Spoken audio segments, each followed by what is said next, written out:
Welcome back to The Gassing Station, the podcast that goes headfirst into the Piston Heads forums, like I've gone headfirst straight into today's podcast's first problem.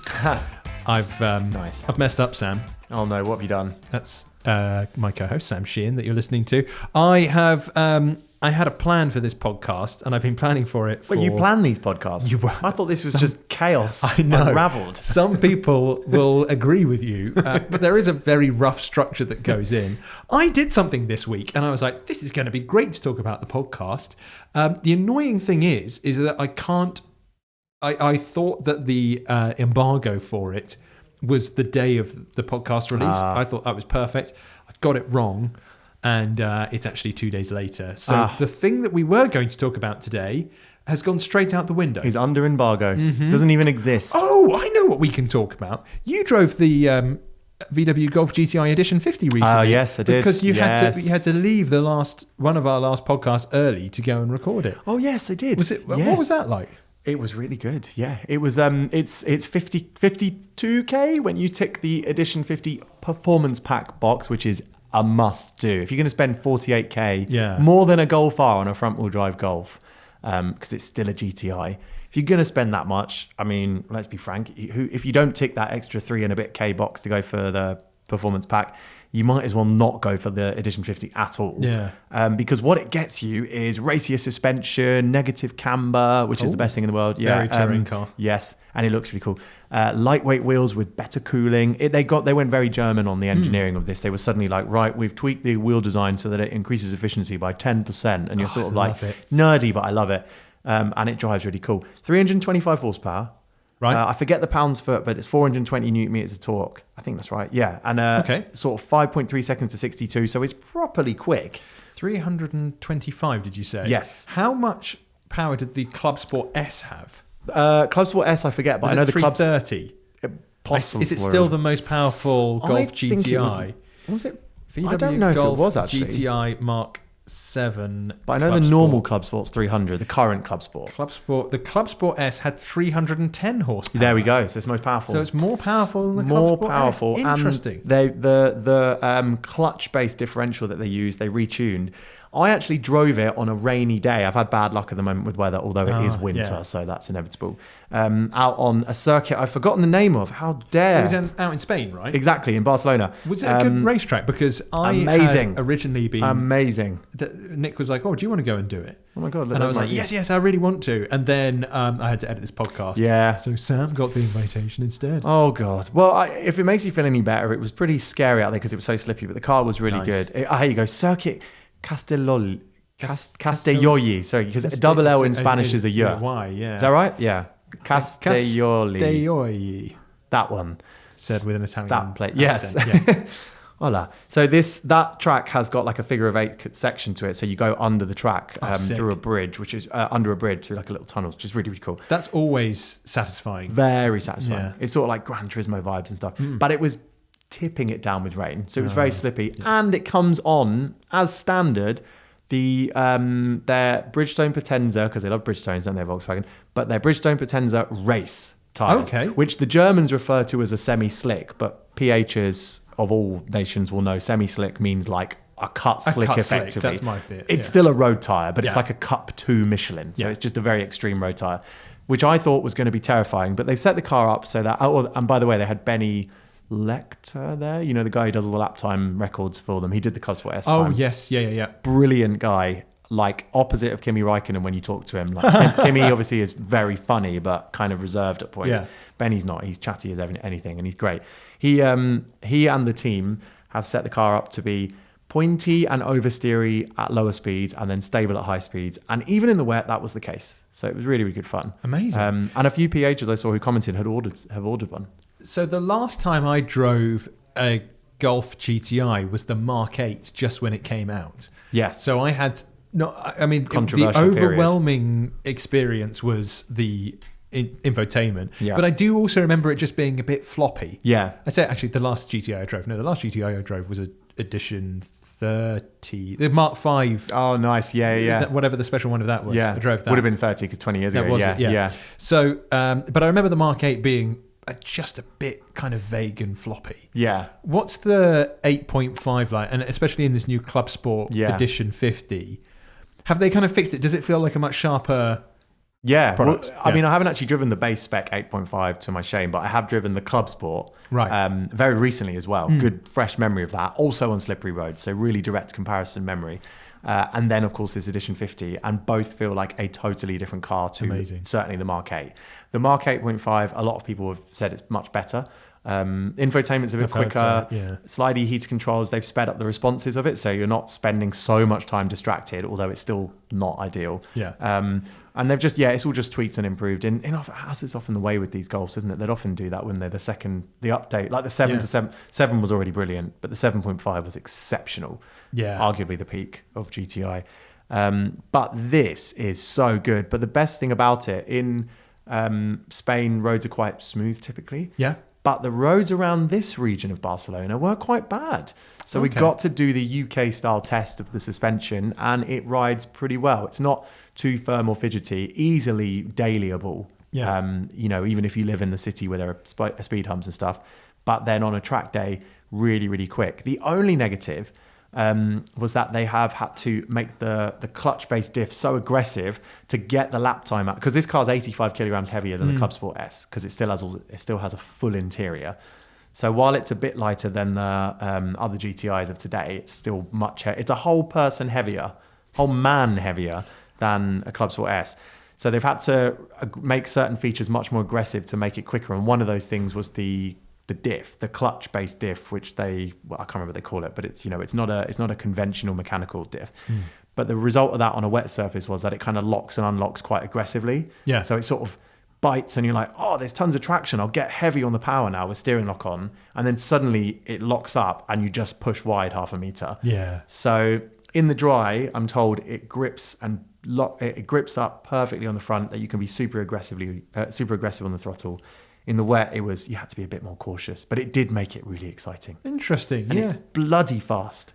The Golf R ahead was holding me up at points. Wow. God, so they had a pace car Golf R, and it was in my way for bits. Not all of it. Admittedly, it did have moments where it just left me. Interesting. It has become really quite interesting with the way that the GTI is going, and how it does sort of overlap a little bit with the R. At least a different audience now. I guess different audience and different way of approaching performance. That's it. The Golf R is definitely the year-round. If I had a daily performance car, it would still be a Golf R.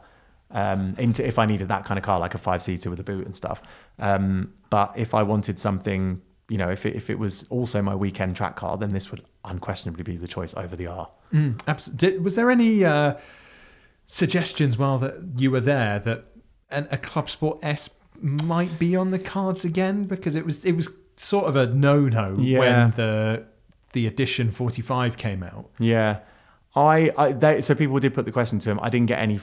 The hint initially, basically, I think what they were planning on doing was to do a softer version of this. Effectively, the non-performance pack car was what I think execs wanted to make for the 50th anniversary, which would have left space for something more extreme. Right. But I think Benny Lecter, the race driver, and I think a few of the other GTI guys were like, it's the biggest anniversary of our lifetime for this car. There won't be another moment where we get to celebrate like a half a century or something that's considered, unless we all live another 50 years. So we need to go out massively for the 50th anniversary car. So they maximized everything in this car apart from stripping it out. So I would be surprised if they do anything more with it, because they've probably got, they've beaten the lap time of the Clubsport S by 6 seconds in a car that is 85 kilograms heavier. That's ridiculous. And according to Benny, the weather conditions for this car at the Nurburgring were subpar, whereas the Clubsport S day, they were perfect. Interesting. So there's more time in this car. And as you said, this one's still got its rear seats. So you can actually go and use it. Because I've always liked the idea of the Edition 40 that they did, which was the Mark 7 with what looked like the Clubsport S kit, but obviously with rear seats and not quite as focused, but it looks like this is exactly what the Edition 50 is. It's really good. And honestly, I haven't read the comments as of today, actually, but when it went live, within the first few, within 24 hours, I saw a couple of people in the forums, comment section saying they were one was on order, someone was saying can't wait to have it. Someone commented on a YouTube video I did as well, on my little channel, saying they've ordered it as well. So there's clearly quite a few British buyers out there. I'm glad the Golf's got its mojo back. A few weeks ago, we did the best sports cars you can buy the best used sports cars you can buy in 2026 for all different price bands. Well, guess what, Sam? We've now got a best used supercars to buy in 2026 for all different price brands. So we're going to go and take a look through the list. It's a feature that's by the time this goes out, it might be a little bit further down the PistonHeads homepage, but go take a look. We've also got listings, so if you're watching this on YouTube or Spotify, you'll be able to see pictures of the cars too.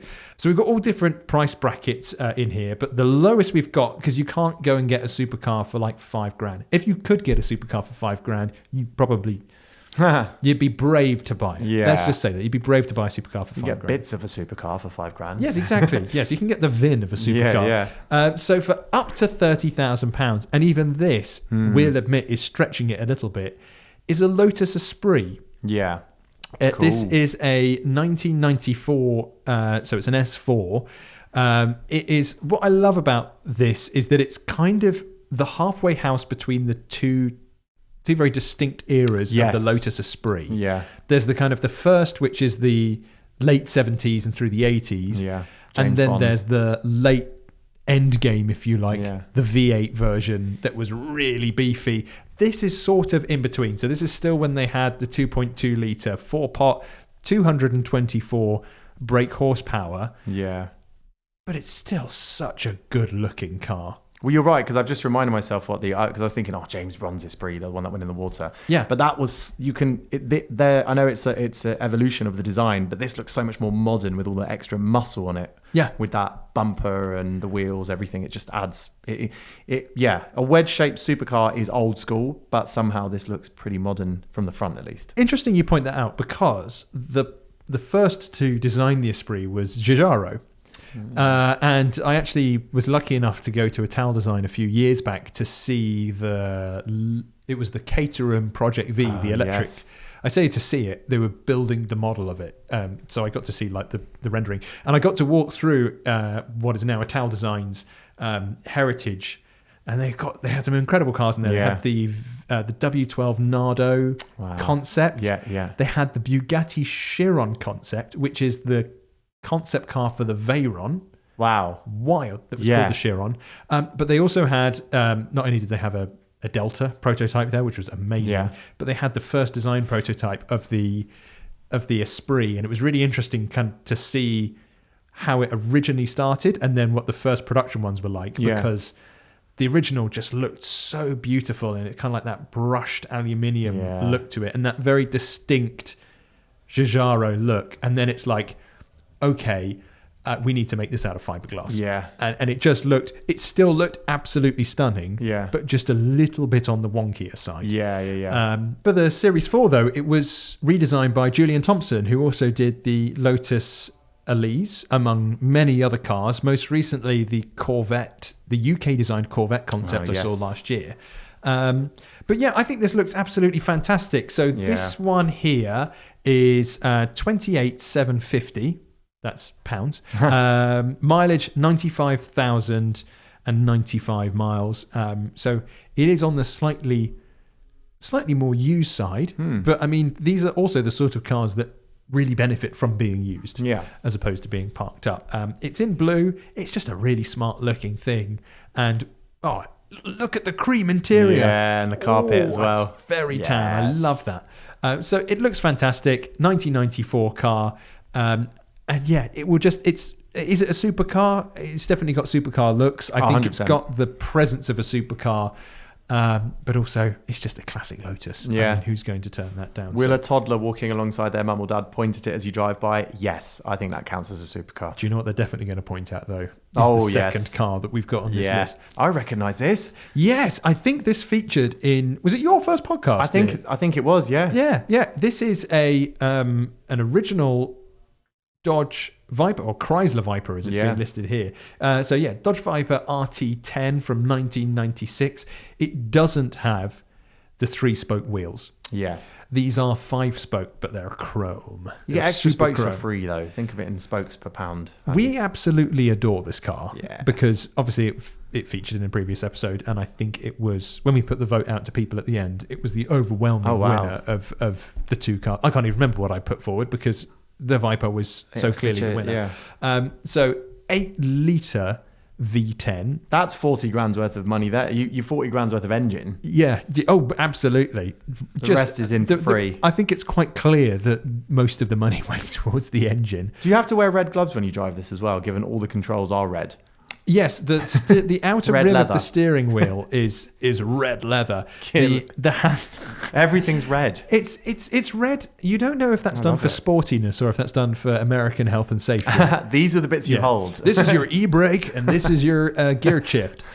But it's the rest. The great thing about this interior is that it's wonderfully basic. Yeah, as in the dash is literally just a board of plastic with some dials and vents just glued onto it. Yeah. And it's all the better for it.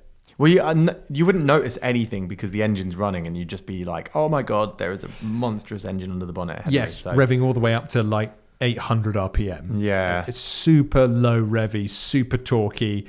The one thing I love about it is that I'm pretty sure it's also littered with warning stickers as well because, the exhausts get hot and people always forget about these things. Like Starbucks in California is like the contents of the coffee may give you a list of these illnesses. Hey, warning, exhausts are hot. But it's so cool. It's so at odds with anything British, really. This is American performance in all its might. 400 horsepower. It's obviously red. It's a great car to drive in the dry. I hear they are utterly terrifying in anything but kind of optimum conditions. Yeah, that makes perfect sense. There's a lot of weight over the non-driven axle there. And obviously there are other ways in which you can spend 40 grand. So what we're saying with this list is it's not the definitive, this is the best thing that you can buy for 40 grand. But we, at PH, we always try and kind of open your eyes to cars that maybe aren't always the obvious choices, because this could have quite literally been full of Porsches or McLarens or Ferraris or whatever. There's the odd one in there, but just try and do a slightly different thing. I think a Dodge Viper's a supercar, isn't it? Oh, definitely. I mean, they certainly were by 90 standards. Yeah. It's certainly exotica, and why not by today's standards? Because the engine size alone is just monstrous. You'll never get anything that big outside of a very low volume. The fact this was a series production car is just bonkers. Dare I say, I think this would turn more heads than most of the cars on this list. I think the car at the end of this is definitely going to be a head turner. But in this spec as well, it would. Precisely. And your red gloves as you climb outward. Yes, red exactly. socks and red gloves. Red driving gloves. Look. And the last thing I want to point out with this, it's UK supplied. It's not an import. It's a UK supplied Dodge Viper. So someone ordered it originally. I don't really know how on earth that works. I didn't think that they sold them here. It must have been an import at the time. There were specialists who would import this stuff from new, weren't there? So it must have been that. This particular car is a 1996 model, supplied new in the UK and registered in March of 1997. I love the opening line. Maybe it was literally... Please correct me if I'm wrong. I'm sure people will. But I didn't realise that these were sold here. So maybe it was was brand new in the US and someone bought it over. But anyway. I like the opening line of the ad. America in the 90s was wild, full stop. It was. It still is. It's the Wild West. Next up, something far more sensible and far more German. Yeah. I mean, I think this one is definitely something to consider for up to £50,000. It's an Audi R8 V10. We just saw one of these. We did just see one of these with 3D on our plates. Lunch break. Yes. 3G gel plates. In fact, we said that was near perfect had it not been for the 4D gel plates. Yeah. Remember? With the slight There's another dimension shape. on it. Yeah. And it has it had the kind of the triangular edges to the side that some people put on Lamborghini Hurricanes. Please don't. I mean, just a normal number plate. Does this one have absolutely fine? This one has a proper one. There you this go. one that does have a might normal be, plate. It's a dealer plate, but it's going to have it. Please just don't put a 3D plate on it or 4D or however many dimensions you want on it. Just a standard plate. But this is a 2014 V10 Spyder. I actually really like the look of the V10 Spyder. Yeah. Because it had that really nice kind of flat deck lid with the 2 vents on the top to extract the heat from that delicious V10. Obviously 5.2 litre, naturally aspirated, 518 brake horsepower. This one is an auto. Yeah.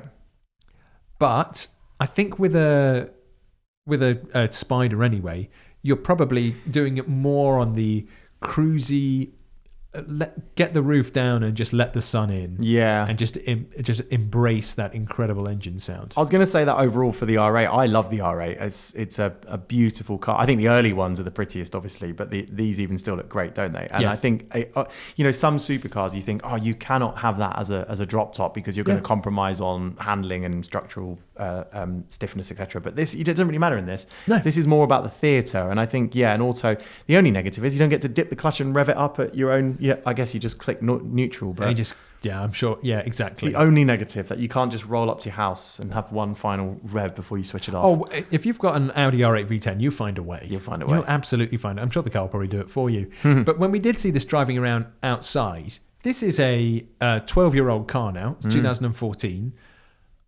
I think these have aged so unbelievably well. I think they've aged better than the second generation R8. Yeah. It's such a pretty looking thing. Yeah. I think the earliest ones with because this has slightly sharper, isn't it, this shape? They've got a slightly different headlight design. The earliest ones are my favourite. Yes. Is that the one with the Christmas lights? Yeah. At the front. That's it. That's really pretty, I think. I drove Thomas Howarth's, aka Horsepower Hunters, R8 last year. He's just got a V8 coupe, and that was absolutely sublime. Yeah. I think the V8 kind of sits in that realm of, is it a sports car? Is it a very baby supercar? The V10 is a supercar through and through. And just a glorious, glorious engine. This one is black on black, so it is very, very stealthy spec. 49,990 with 41,824 miles on the clock.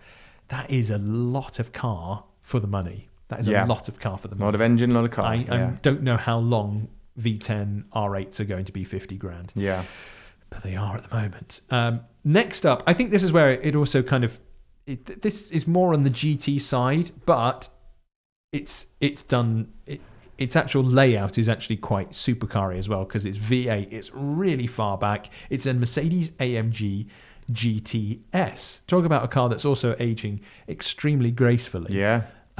These were a really big deal when they came out. Yeah. And it was like Mercedes came back into supercar level performance with a very, very, very good car out the gates. It was sort of 911, all this, and the fact that you can just go straight up against a very good 911 on that day with something so compelling. I mean, it was all about the engine, wasn't it? This is a supercar in the Mercedes ilk, though, isn't it? Because Mercedes doesn't really do mid-engined anything. Yeah. I mean, the last mid-engine thing they did was the AMG 1. Yeah. Nothing else really, is there? No. So it's unheard of for them. So front engine, but again, it was front mid. That V8 was a 4 litre hot V, twin turbo V8, shoved as close to the front bulkhead as possible. These also made for a fantastic GT racing cars. Yeah. But you know what's interesting about them on that front? They were the engines from them are actually the SLS engines. Ah. Yeah. So if you hear them, you watch the AMG GTs racing in GT3 racing. You go, God, that's loud. It's because they're not turbocharged. It's not. Yeah. It's the old V8 that they use, and they are absolutely superb. So this one is a 2016 car in white with silver wheels. Again, they're kind of chrome multi-spokes. They were pretty when they were new, but like those wheels, that spec with the white, that's aged so well. It's very, very sleek. If that had a 2025 plate on it, I wouldn't be shocked at all. It still looks brand new. I think it's a pearly white as well. Yeah, chrome wheels. So it's a really kind of tasteful looking thing. Yeah. 61,950, so just a smidgen above budget. But if a Porsche is a bit obvious and you don't really want to be going in that crowd, do the AMG. And it is a GT at the end of the day. It does work really well as a Grand Tourer. Now the budgets are starting to get a little bit more serious. £75,000 or up to £75,000. Aston Martin Vanquish. Oh yes. And we're talking about the second generation Vanquish, so not the the first one that had the really special automated manual gearbox. Yeah. I say special as in, you know. It wasn't, Obviously, it's got the naturally aspirated 6-litre V12. V12, 565 brake horsepower. This one's got 39,000 miles on the clock. Again, another black on black, Sam.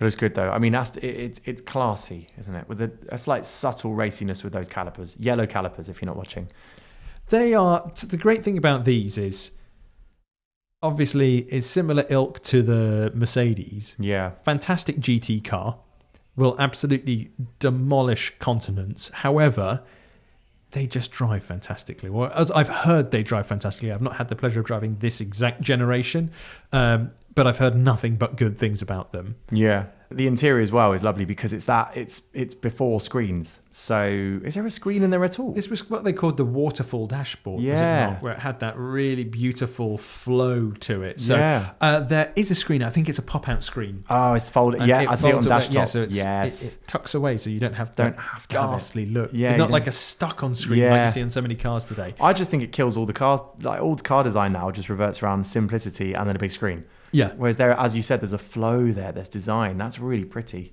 And a round steering wheel. It is a round steering wheel because they then went to Yeah. boxy ones for the DBS, didn't the follow-up DBS Superleggera. Which Matt Becker's not happy about, by the way.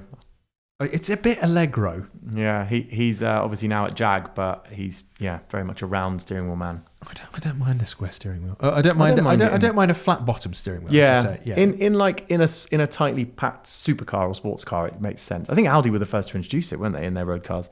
It's interesting. Yeah, I drove an Audi recently that had the flat bottom and top steering wheel, and I was like, I quite like this. Don't mind it. I don't mind it at all. Yeah. But it depends on the car. Yeah. So yes, £75,000 gets you an Aston Martin Vanquish. That is a V12, and it's a lot of car. Yeah, that is a lot of car. Now we're in proper. Oh my God! Speaking of a lot of car, hello. How on earth can you get one of these for and significantly below 100,000? Yeah, it's a McLaren 650S. For 89,989. What the hell? Yeah, and this particular one's a Spyder. It is a Spyder too. Yeah. And the important thing to remember with these, carbon fibre tub. Exactly. So the Spyder actually doesn't really make all that much of a difference. No structural change as far as I can remember. Just about 10 or 15 kilograms of extra weight, wasn't it? It was the weight for the roof mechanism, and that's it. But the structure, all the strength is in the tub. The only car I've driven the 600 LT Spyder, and I've driven the 720S Spyder, both of which were, I mean, impossible to tell the difference. 600 LT Spyder, though, wow. 600 LT Spyder is one of the best cars I've ever driven. What you have here is a 650S, which has more power, 641 brake horsepower. It has the 3.8 litre V8, which is, I wouldn't even say arguably, is objectively a better sounding engine. No, and this was from the Super Series, wasn't it? They used to rank them. They did rank them. There was the Series. Sports Series, was the 570 and the 600. Yeah. Then there was the Super Series, and then there was the Series. Ultimate Series, which was the P1. Yeah. But that was the thing about this, is that it took the design elements from the P1, and then they just crammed it onto its face. I remember some at the time saying it didn't really work. I'm looking at it now, and I think it works. Yeah, I think it's great. And I think the rear, because that's the 12C's rear, effectively, isn't it? It is, but I'm going to get really nerdy now. Oh yeah, because I was really excited when this came along, because I was like a big Lewis Hamilton McLaren fan at the time, and I was like, oh, they're coming back to being a sports car maker again. So when the 12C launched or the MP4 12C launched in 2011, there was spy shots of a special edition, an MSO edition called the HS that were going around. And this was like proper, I think, 2 grainy images. Yeah. And then they've later released bits and pieces of them as like MSO options. But it was basically, an MSO tricked version that they released really early. And that rear end used to have body colour bumpers at the bottom. And on the 650S, it's kind of like this black kind of... that kind of fades into the diffuser. That came from the HS. Because that's when you saw the back end of the HS, you're like, oh, that's a really cool looking thing. Yeah. These are spectacular. But the best thing of all, maybe not from an ownership perspective, but from a technical perspective, it's got the Magic Carpet active suspension. Oh, yes. Which you don't get on a 600 or a 570, because they're passively damped. So or they don't have the trick system. So this can ride quite nicely and still also be phenomenal through the corners. They are, I mean, I don't know about you, but like you can sense the difference between the McLaren tub and, for example, a Ferrari monocoque. I'm right in saying that, aren't I? Even just when you climb into the car, there is this sense of a McLaren, the way the windscreen curves around in front of you, and I think even the way the windscreen wiper, singular or plural? I can't remember. It might be singular. I think it's singular. It might be singular. It feels like it's a very Gordon Murray thing to have a singular windscreen wiper. I've sat in, an LMP3 car. Oh, nice. And it feels, there you go, single wiper, isn't it? Through the middle. And the way the windscreen curves over you in this, the way that you sit so low in the tub, and then even just the way it feels, you can feel the carbon fiber in it even when you're rolling along at 10 mile an hour because it's just so rigid as a chassis, as a structure. Yep. Even if you've got the nice forgiving suspension in a softer mode, it feels, even compared to a Ferrari, like a proper race car in so many ways. 89,989, 12,500 miles, 2017. We really need to hop off the McLaren pogo stick and go on to the next car, which is older and less powerful, but I still think I would want it more. Well, this is the thing, and everything I just said about like a McLaren feeling like a race car, but then you see this and you go, oh, but this is peak. Have you got any idea what we're talking about? That's right. Ferrari 458 Italia. I thought you were going to go with the joke line. That's right. Peugeot 206 GTI. No. Exactly.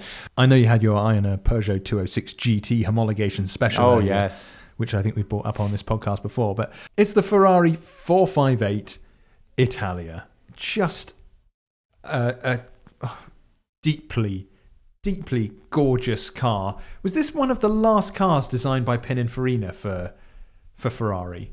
It may well have been. I'm so distracted by the fact that it was the last naturally aspirated Berlinetta.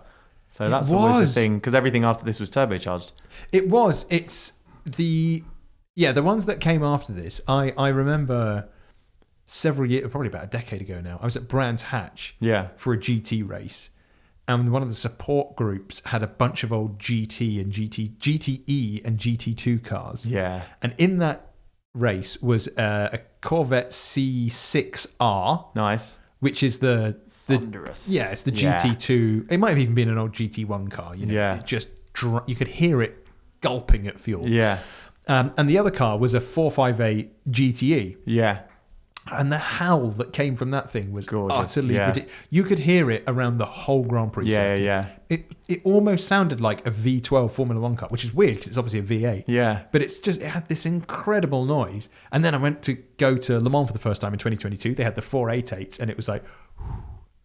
criminal. Oh, I know the modern. They're great engines, and it's a multi-award-winning engine. But nothing beats a naturally aspirated Ferrari V8. And also, like the 488 onwards, and obviously, I haven't driven the very, very latest of that. I've obviously driven the Amalfi, but that's their junior sports car, supercar stuff. But I've not driven the latest of their very fast stuff. But already, even at 488 levels of performance, it was getting to a point where in the wet, it was like, this is so quick now. Yeah. Like on a dry day, don't get me wrong, on a grippy surface, like it's still got enough, like the E-diff and stuff are fantastic. But in the wet with a summer tyre on, which is often the case in the UK, I remember in the 488 being like, well, this is very fast. I will be leaving the systems on unless I'm on a really big open track.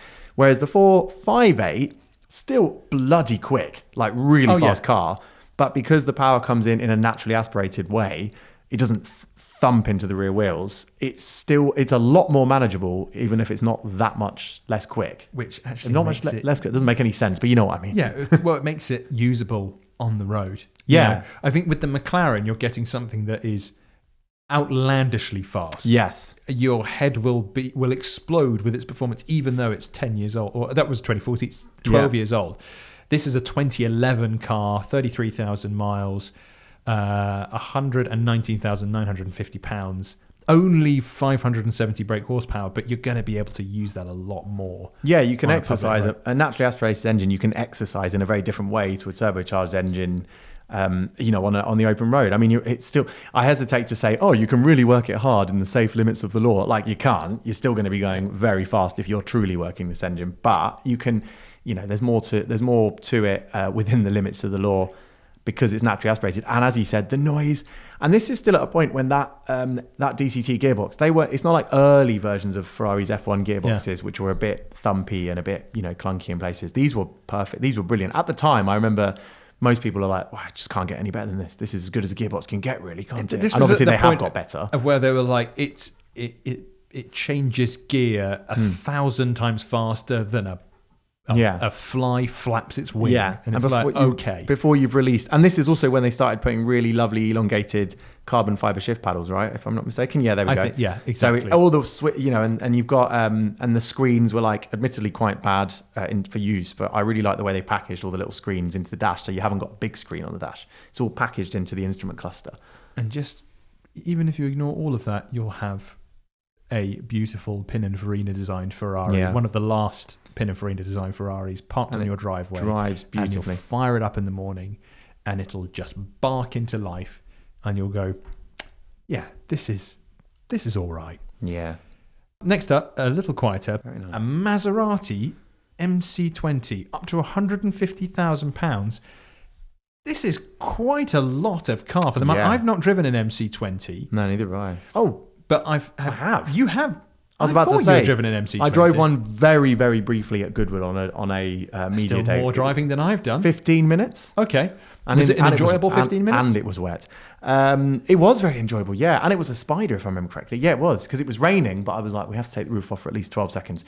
It was really, it was. I remember actually, when they first revealed this a lot, there was a bit of a sort of hesitation. Oh, is it actually going to be good? Because it has a V6, doesn't it? It does have a V6, and I think people were a little bit concerned that it wasn't going to have as much character, turbocharged V6 as well. So they were like, oh, is it going to sound a bit meh?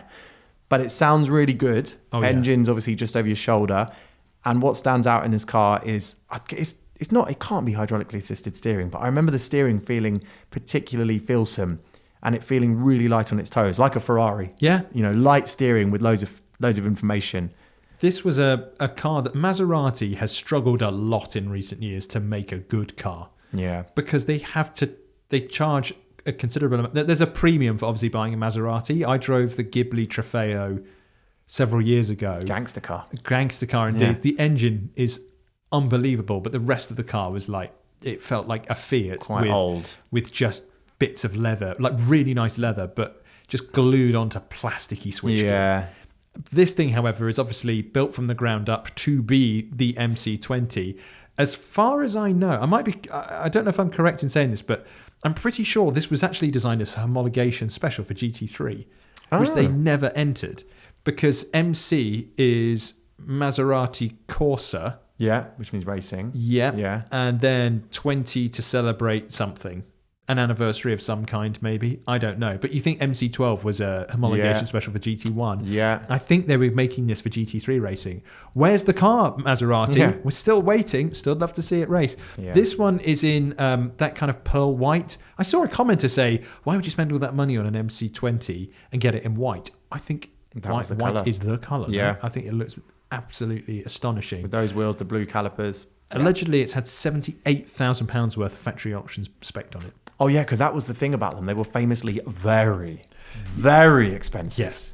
Oh, you want pistons with your V6? Yeah. They were like, this is a fantastic car. How much? Like, so, if you compared it to the similar price brackets of other cars, you suddenly enter into extreme exotica. I think that was the biggest thing for these, right? So in a way, actually, this price, you're like, okay. Helpfully, some of these options have been listed. Oh, yeah. So carbon fiber engine cover, £4,850. That's more than the budget for the challenge we did on the last episode. Yeah. So you either buy a car for your son or an engine cover. Engine cover. Electronic limited slip differential, £2,150. Oh my God. The E-diff is cheaper than the freaking engine cover. Don't they come as standard on a Ferrari as well? They do. I think so. Yeah, it's cheeky. Here we go. Interior carbon fiber package, £6,450. God. Exterior carbon fiber package, this can't be right, £34,200. Yeah, that's insane. Good look, matte paint, £12,850, and you're getting And you can buy it for £139,995. Heated front seats, 550 quid. That's a small number, but I'm saying that because it's basically standard now on all mid-size crossovers. Yes, precisely. It's like when Ferrari were charging for Apple CarPlay, but it came as free in a Fiesta. I've got very excited about this. That is a really cool car. I think that's maybe the one that's excited me the most. I think, honestly, at this price now, 140k, it's actually a bit of a bargain. It sounds silly saying that, and I appreciate how much of a reality check I need saying that. But given how expensive they were when they were new, I would have been more than twice the price, right? Yeah. 100%. They were way more than 200. So in 5 years, it's more than halved, potentially. Yeah. Here's a car that's really kept its value, and I think will be keeping its value. Oh, yes. Although I can't say that for sure. This is not financial advice. But anyway, it's a Lamborghini Huracan Technica, which is slots nicely into our 200 grand bracket. This one is £194,950, 6,763 miles, and 2 previous owners in an extremely green shade of green. But these are going to be significant because it's the last naturally aspirated V10 Lamborghini. Yeah. These were, I don't think I've driven the Huracan, but I've definitely driven the R8, which has the same engine. It is an extremely engine-heavy formula. This thing, being the last of the line, 630 brake horsepower, it had the kind of design elements from the Lamborghini Sian, which I did drive. Oh, I know. Not the Huracan, but the one of 63 V12 hypercar. I think the design with this is, I always find that when the Lamborghini get towards the end, like the last product, they're like, the product line, we're nearly done, we should call it a day. And someone goes, do you think we should just do one more and maybe go a little bit overboard with the styling? And I think if you look at this, I'm like, it's probably a little bit of a Marmite look. I'm not sure I'm the biggest. Well, there you go. I love it. You love it. I love it. I think I would happily. I think the Performante for me was like 10 out of 10. Oh yeah, I agree. Design, that 10 out great. of 10. The Evo, quite like that. This one for me was potentially a bit much. I love the diffuser. I love the way you can, because I mean it's a proper diffuser, so it reaches under the car. Yeah. I love the way that's matched with the extra muscle, and even they've actually narrowed at the rear, so there's a bit more rear tire on show, so it adds to the muscle. Oh, it's got real, I love that. which is very Sian of just kind of like, it's kind of like showing a little bit of ankle. But exactly that, and it's also the opposite. You know, when you see these companies that will just add width to a car, because that's traditionally width is muscle. In a way, this is the opposite, because like you said, it's showing the underlying muscle. In this case, I don't know what 355 section rear tires or whatever they are.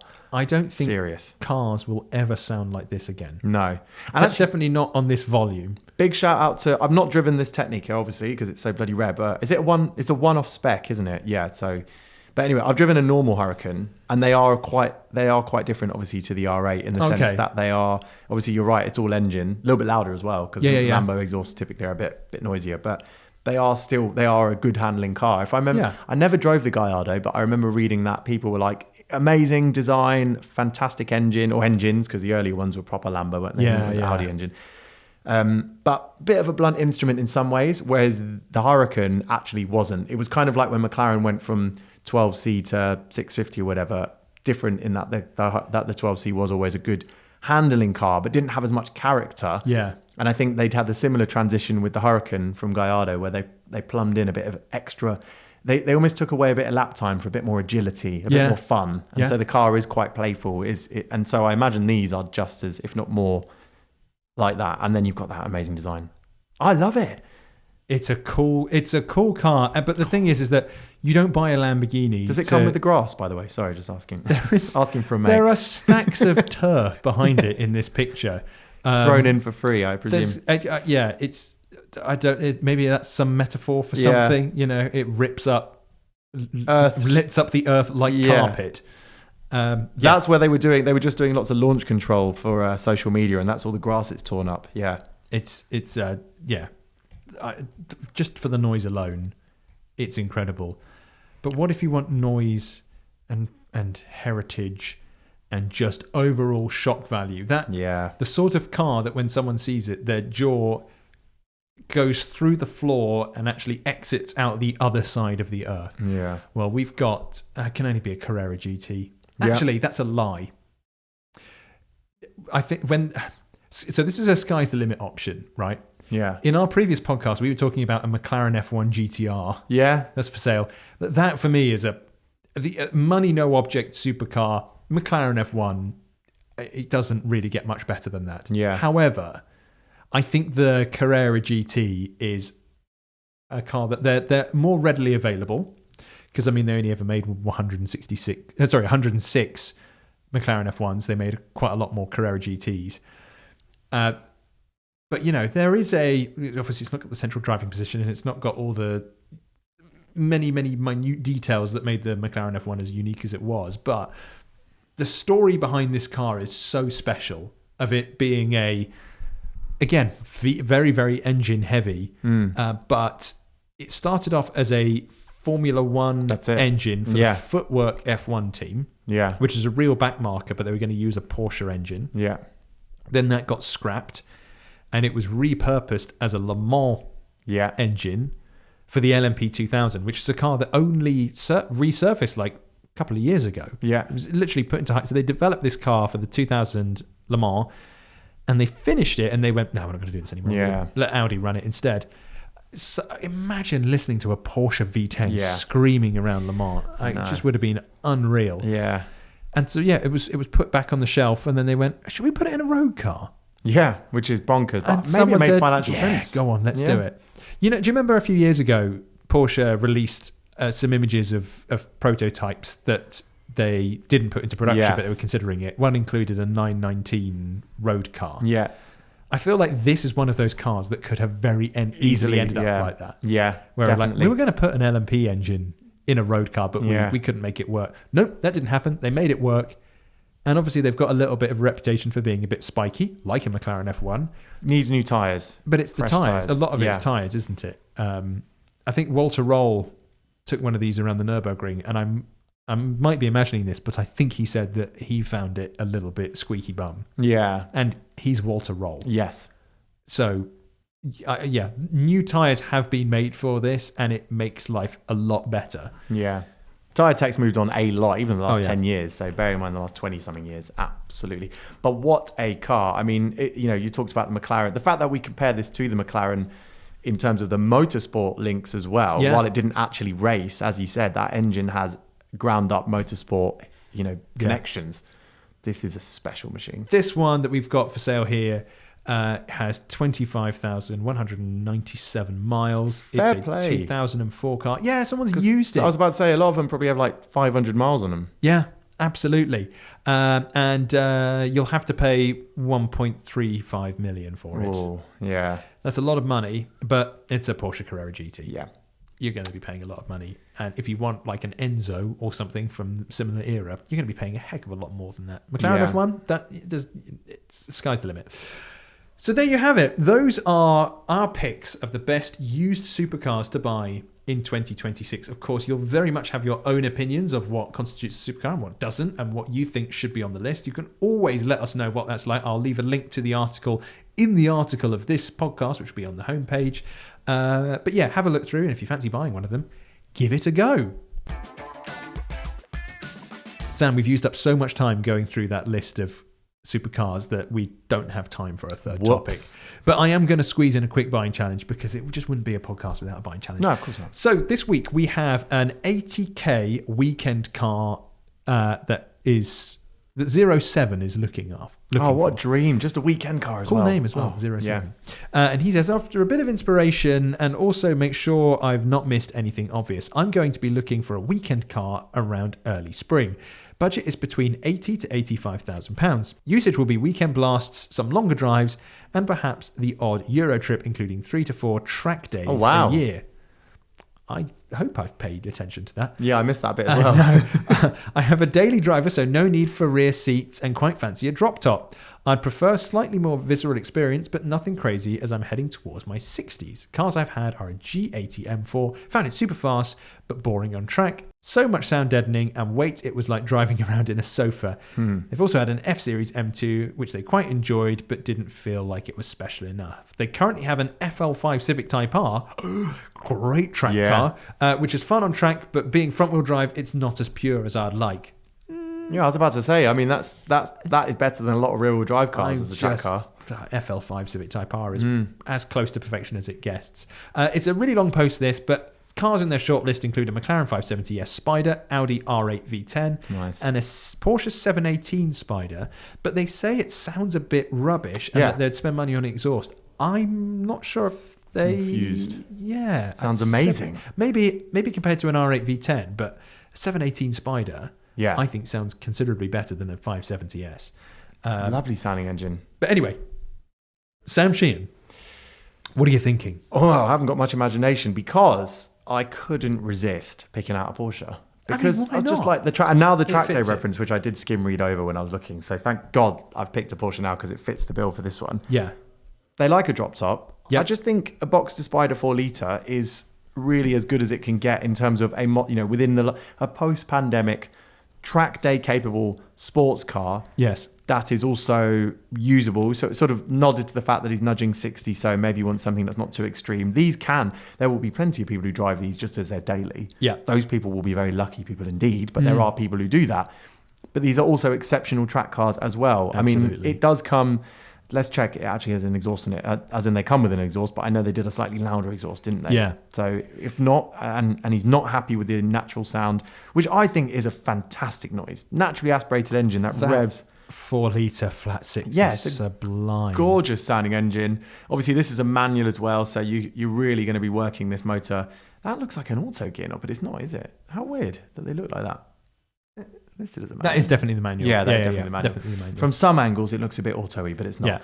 Yeah. And of course, this being a Boxster, drop the roof, cruise around, listen to the engine, just look like an absolute superstar. But then you can also use it on circuit. And, this isn't like a McLaren where the tub, it does get a little bit softer than a GT4. If you want the ultimate, and by the way, in budget, there are some GT4s that are also equally as lovely. So if you really want a track car as your focus, GT4 Cayman makes more sense.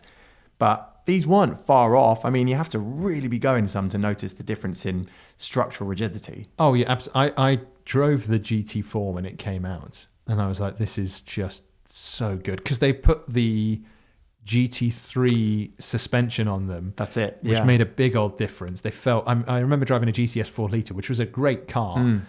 But the GT4 was a significant step above GTS. The GTS, you get the great engine because all the others are flat fours.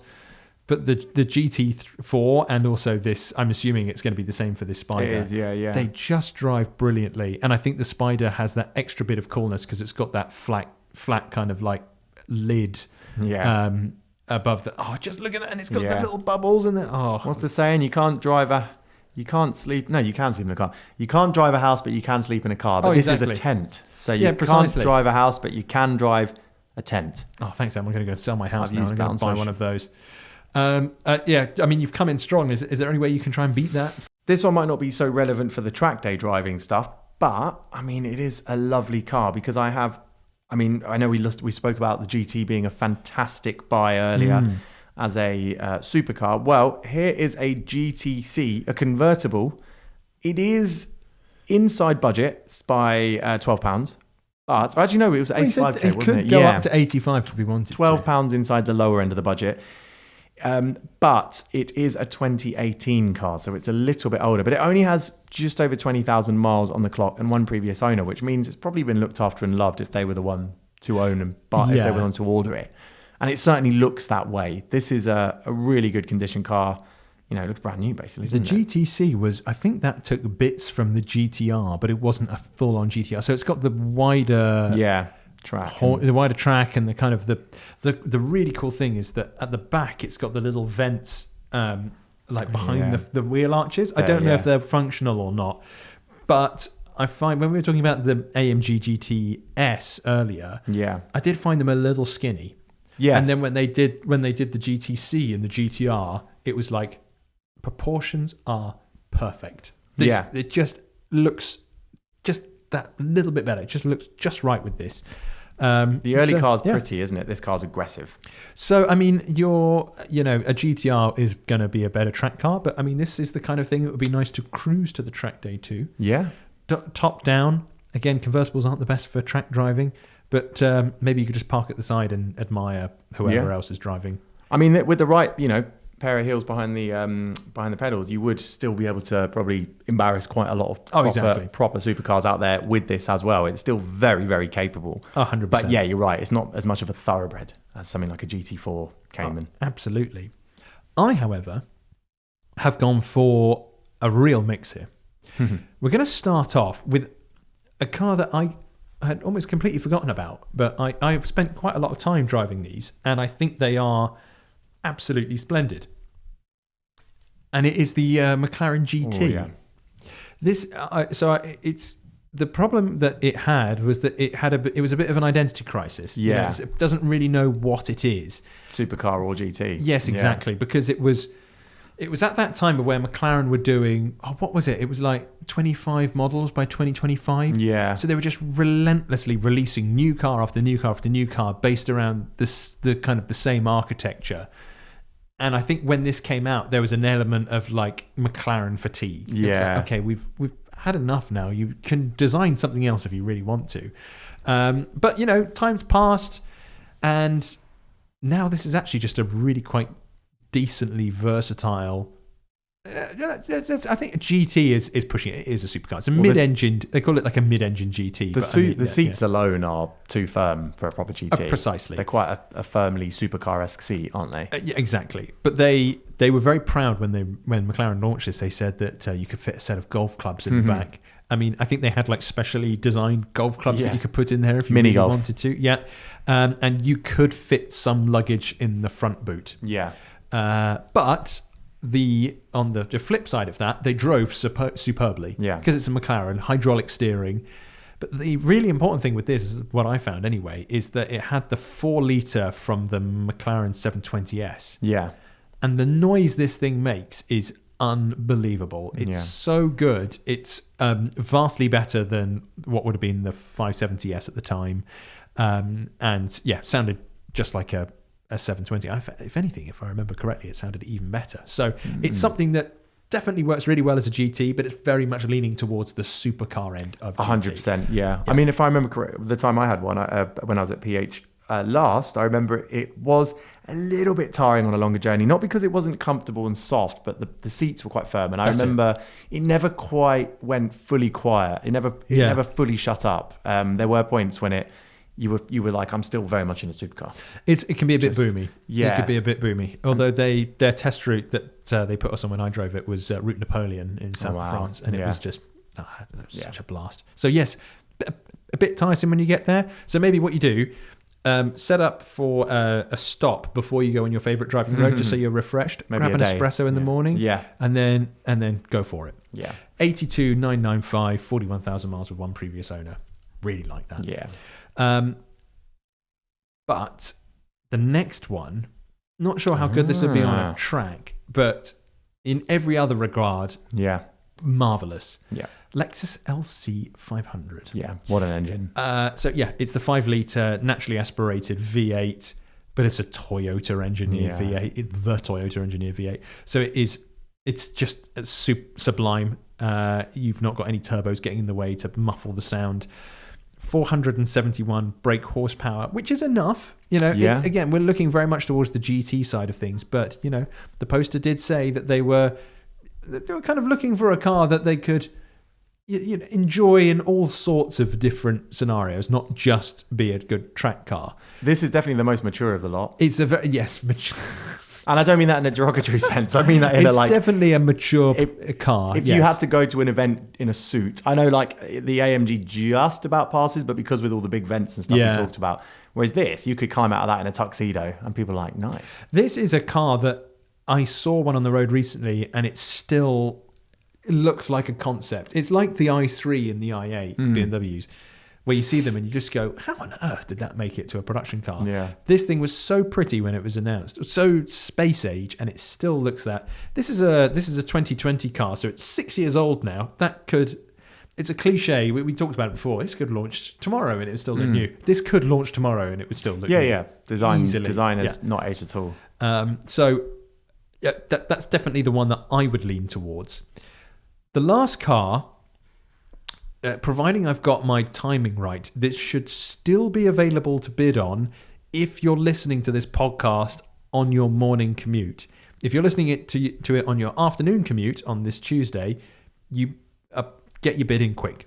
It's an auction car. It's a 991.2 Porsche 911 Turbo PDK. It's got 22,000 miles on it, so it's a little bit older because it's a 2016 car, so it's a bit beyond the 2020 limit that they wanted to go for, but it's relatively low mileage. The great thing is that I believe the exterior is carmine red. Lovely. But the interior has this beautiful kind of like deep red leather with carbon bucket seats. Red on red is quite controversial, but it works. It looks so good, Maybe Sam. on the door where you get the paint and the leather together, there's a slight... Oh, that's a lot of red. That is But I do like it. I find that some red interiors can be too red. This is perfection. Yeah. It's the perfect red. The carbon bucket seats are absolutely superb. This is when the Turbo started getting very supercar-y. Yeah. Really very, very, very fast car. This is like you'd only want one of these in a PDK because they're so quick. So utterly If rapid. they ever offered a manual, you'd be like, nah. And it's got a heck of a lot of options on it, including the original Tequipment bag for your overnight stays that fits in the front really nicely. It's an auction car, so I don't know how much it's going to go for. It doesn't have the carbon ceramics on it either, so that's... Do you need less squealy? Less squealy, less expensive to go and replace. It does, however, have the Porsche design fuel cap. Yeah. So that's I like that because that's only for you. No one else is going to fill the car up, are they? So that's a little present to yourself. Oh, you know what? And I look at something like that, and I saw a video recently of a man opening a box. I wasn't looking for unboxing videos of like fuel filler caps, but it came up on my YouTube shorts, whatever, and I was like, that's his pride and joy, and he's just bought something that's just going to make it that little bit more special. So I see something like that, and some people go, oh, why would you buy the fuel filler cap or whatever? It's just a sign that someone really cared about it, and that's a really good thing. So I don't know how much it's going to go for, but I really can't wait to see actually how much it does. But it's a really fantastic looking thing. So if you're quick, get your bid on that because it's a fantastic car. If you miss it, however, and I can't blame you, I think I'm going for the McLaren GT. Yeah, I mean that is quite the car, isn't it? I think that fits the bill. Yeah, I'm going to throw the Spyder 4-litre in for me. I just think with the track car stuff, Boxster Spyder. I'm not going to lie, it's the obvious choice. Yeah, it ticks all the boxes. It ticks all the boxes. It's a really nice spec. I adore the Spyder. I just try and find something that's not a Porsche, and I did really enjoy my time in the GT. I think maybe looks wise, it's not as pretty as some other McLarens, but from definitely looks cool though with the doors. All-rounder perspective. Oh yeah, the doors. Climbing out of that, yeah. So, I dropped a flatmate off in one of these once outside Queen's Road Peckham Station, and there were a group of lads just hanging out, and they were all like, "What?" I think they were more in shock, and I was kind of like, if they were going to ask me, I was like, I don't know, obviously. Yeah. But the look on these boys' faces, I was like, you can tell this car. It looks extreme. It doesn't just look like a sports car or a supercar. It looks like a Batmobile to a teenager. I do love doing that of where if you're driving a press car and it's something really quite special, someone comes up and they go, "Oh, nice car." I had it once in Guildford of where this quite well-to-do man came up to me, and I would have been about 24, 5 at the time, driving an R8, and it was yellow, and he looked a bit like, he said nice car, but in a way that was very judgy. Oh, yeah. And I went, "Oh, thanks. It's not mine." New money. And he just looked at me and like frowned with like, "What? Why?" And then I didn't explain. I didn't say, "Oh, it's because I'm a journalist." I said, "Oh, thanks. It's not mine." And then locked and walked off. Yeah. And there's that just befuddled look of, "What?" Yeah. Why have you got it? I really enjoyed. Well, that's the thing about police as well. When they pulled motoring journalists over, and they famously go, "Is this your car, sir, or madam?" And obviously you have to be like, "Wait, no. I can explain, but no, I didn't get out the vehicle." License and registration. Yeah. So there you have it. 2 cars to choose from for an 80 to 85k budget. God, that's a fun one, isn't it? If you prefer mine or Sam's, I'll put a vote up on Spotify if you're listening to this on Spotify.